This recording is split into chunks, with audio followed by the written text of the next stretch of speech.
What's up, guys? It's Matt here with Tanks Lawn Maintenance. It is currently 7:56 a.m. Wednesday morning, March the 18th, 2026, year of our Lord. Oh man, it's day one for me, guys, and it's Wednesday. My plan is to work today, tomorrow, Friday, and Saturday, get everything done. I had a rough day Monday, man. It poured down rain all day Monday. I woke up at 5:30 in the morning, and I don't know what time it started, but when I woke up, it was already pouring down rain. And yeah, it didn't quit till about 7 o'clock Monday night.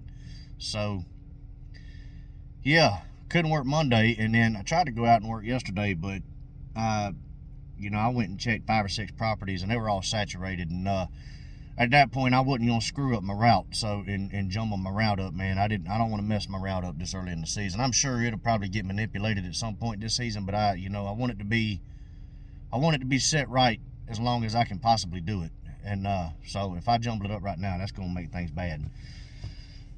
So I didn't do anything yesterday.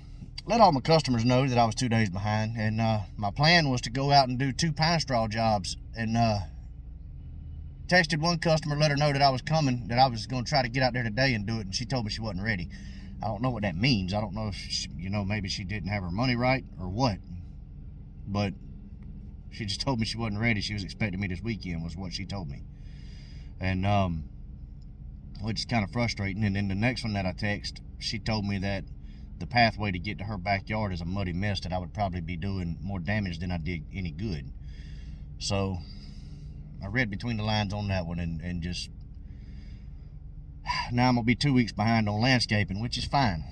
I'm 100% fine with that. My plan is to work today, tomorrow, Friday, and Saturday, and get my mowing routes caught up. So what I did yesterday, I went and did 3 quotes yesterday.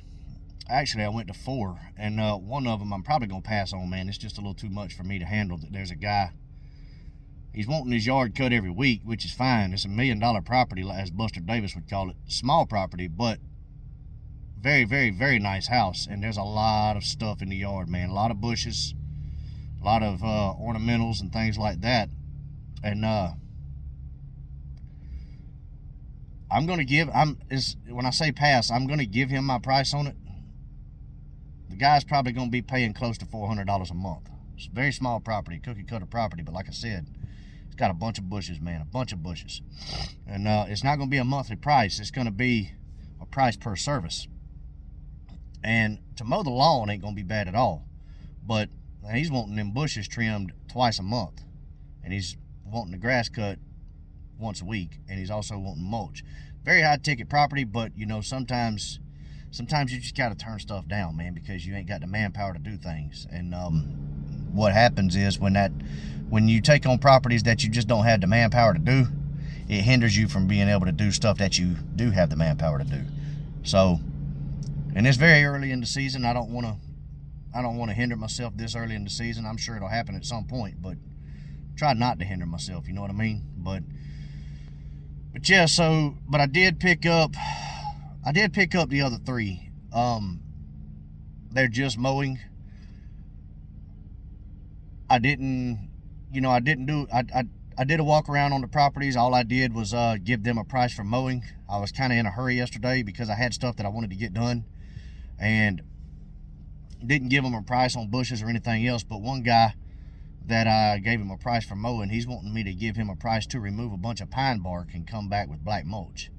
And I told him, I said, if you let me just cover up that pine bark with mulch, it's going to be a lot cheaper for you. Because if I remove all that pine bark, it's going to be expensive. It's going to be very expensive, because you're going to have to pay me for my time, and I'm going to have to charge you a dump fee as well, and that dump fee ain't cheap.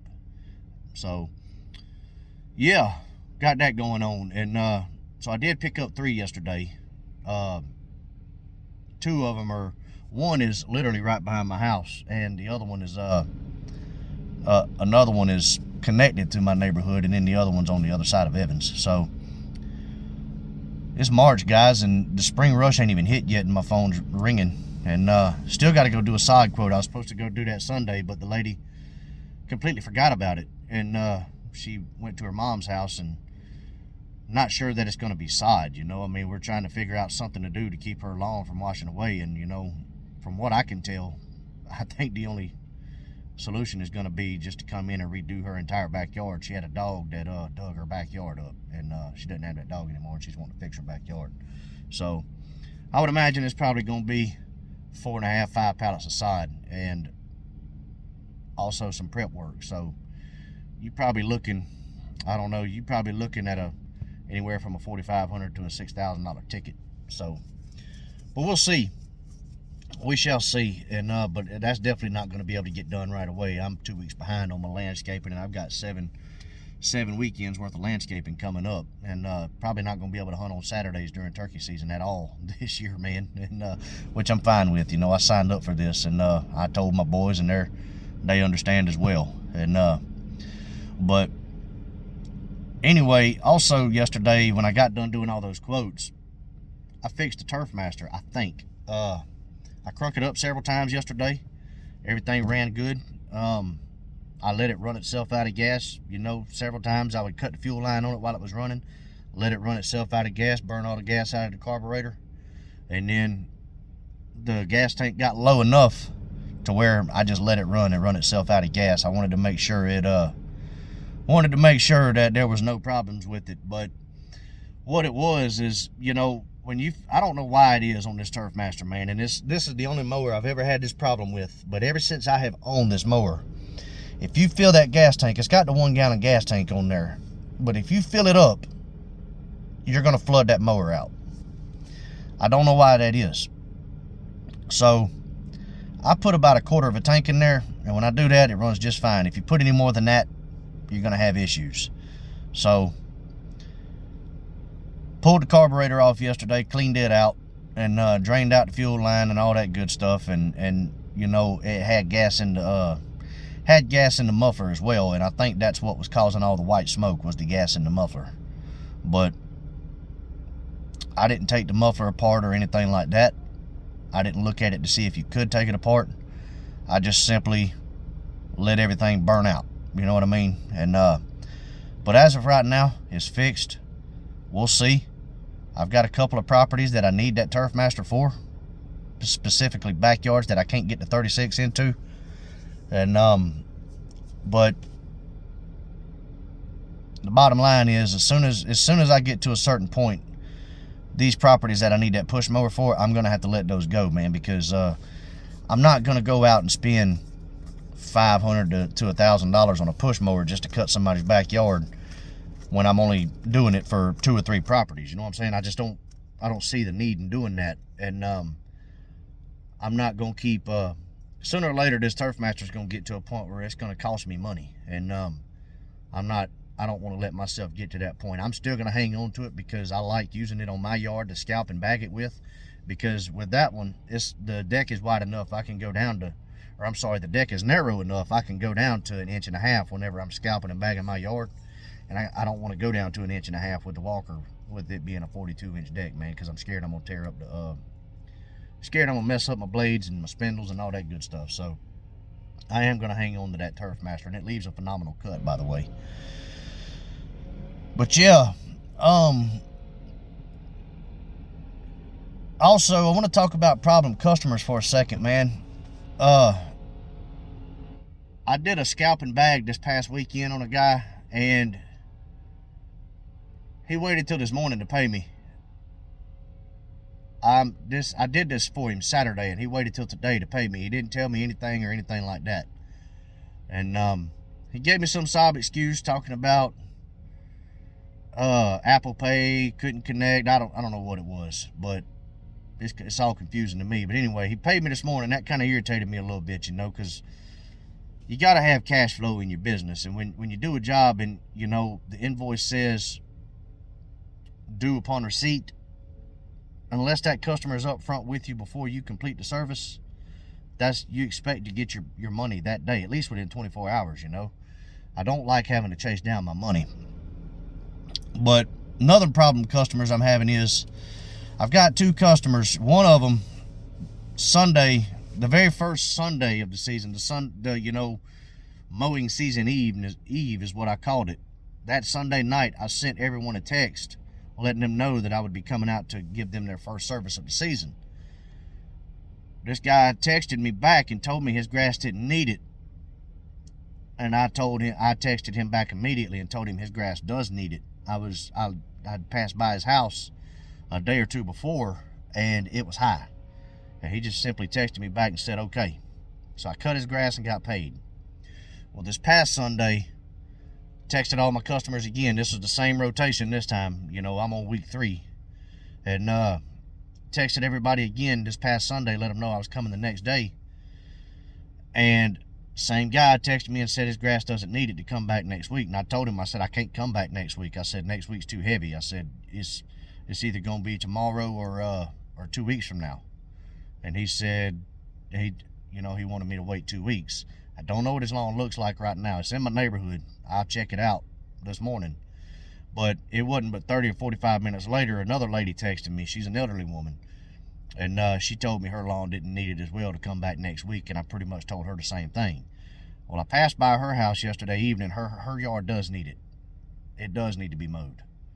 So this is what I decided this year, that you've got 2 chances with me. I'm going to let you slide the first one, but the next time I'm going to let you know, like, look, I'm going to have to charge you an extra $30 to cut this lawn because you wanted to skip service and now it's overgrown and I've got to get paid for my time. I can't be out here spending an hour and 15, hour and 30 minutes on a lawn that shouldn't take no more than 25, 30 minutes. I can't do that. And one of 2 things is going to happen when I do that. They're either going to say, okay, or they're going to tell me they're going to find somebody else. And I'm fine with either one of those. I really am. And I don't like losing customers. I don't want to lose customers. But at the same time, I'm not going to continue to let people skip service and do things the way they want to do it. I've got stuff on a schedule for a reason. So, and also I kind of shot myself in the foot and told this couple that live in my neighborhood, they just moved here, they don't have any money, and the lawn is big enough where I've got to charge $80. And they asked me if I could come down on the price. I told them no, I cannot come down on the price. And I've got to make $80 on this lawn or it's not worth me doing it. And then they asked me if I could come once a month, and I told them it's got to be a 7 or 14 day schedule, because what's going to happen is it's going to get overgrown and I'm going to have to charge you more. I typically let people slide on the first cut because a lot of people just don't get their lawns cut in the wintertime. And, normally when you go out there for the first cut, it's kind of rough. But throughout the season, I just can't afford the time to do that. So I told them straight up, if as soon as I come out here and it's overgrown, I'm either going to have to charge you more or we're going to have to go to a bi-weekly or weekly schedule. And if we can't do that, then we're going to have to part ways. I'm sorry, I didn't tell them that, but that's what I need to tell them. And that's probably what I'm going to tell them. And also, when it comes to customers doing the first cut, a lot of these customers, not all of my customers, but a lot of them have weeds in their yard. A ton of weeds that they don't have their yard treated at all whatsoever. And a yard that gets treated all throughout the year, you typically don't have a whole lot of overgrowth that very first cut of the season, as long as you get out there before the grass really starts growing good, scalp it down and all that good stuff. But the ones that don't get treated, man, you're liable to go out there that first cut of the season and that stuff be 7 or 8 inches high. Talking about Bermuda, you're liable to have crabgrass and dandelions and things like that that's grown up 7 or 8 inches high, and you're doing a lot of weed eating, a lot of edging. You're having a double or triple mow because of stragglers and clumps, and it also means a lot more blowing and a lot more spraying to get everything back to a maintainable condition. In years past, including this year, I've typically charged people the same amount that I would to cut their grass unless it's just god-awful overgrown. If it's something that's going to take me a while to do, an hour and a half, 2 hours, yeah, I'll charge them I'll hit them upside the head for that initial cut. But I'm thinking what I need to do is for these customers, I need to let them all know, like, look, you need to let me come out once a month in the wintertime, because if not, that first cut of the season, I'm going to have to charge you for a spring cleanup, and my spring cleanup started $110 a year of service. So I'm just curious about all of that, you know, with the first cuts of the season and customers that are skipping service and things like that, and customers that are late payers. I've lost a lot of customers. They're paying customers now, but they are late payers. I've lost a lot of customers because I've threatened people, you know, to put them on credit card on file. And, you know, as soon as somebody would pay me after they're a week and a half, 2 weeks late, I would discontinue service, things like that. And also, you know, I feel like I need to be charging more for these customers that are skipping service, or either discontinuing service with them altogether, because it's a thorn in my side. That's where I'm at. That's what I feel like. But I want your guys' opinion, and I want your honest opinion. I don't want you to get on here, you know, if you're somebody that's like me and you only have 60, 65 customers, you don't have enough to be risking losing customers. Don't get on here and comment and say, oh, I'd drop them. I wouldn't put up with that BS. That's ridiculous. I'd drop them right now. Don't get on here and do that. If you're somebody that's got experience with this kind of stuff, and you've been through what I'm going through, you've been doing this for several years now, and you know exactly what I'm talking about, man, because it is frustrating, and it does get in the way when people do that stuff. Let me know down in the comments below what is your opinion on this, and what is your what is your recommendation, your advice? Guys like Ray, Chad, Irv,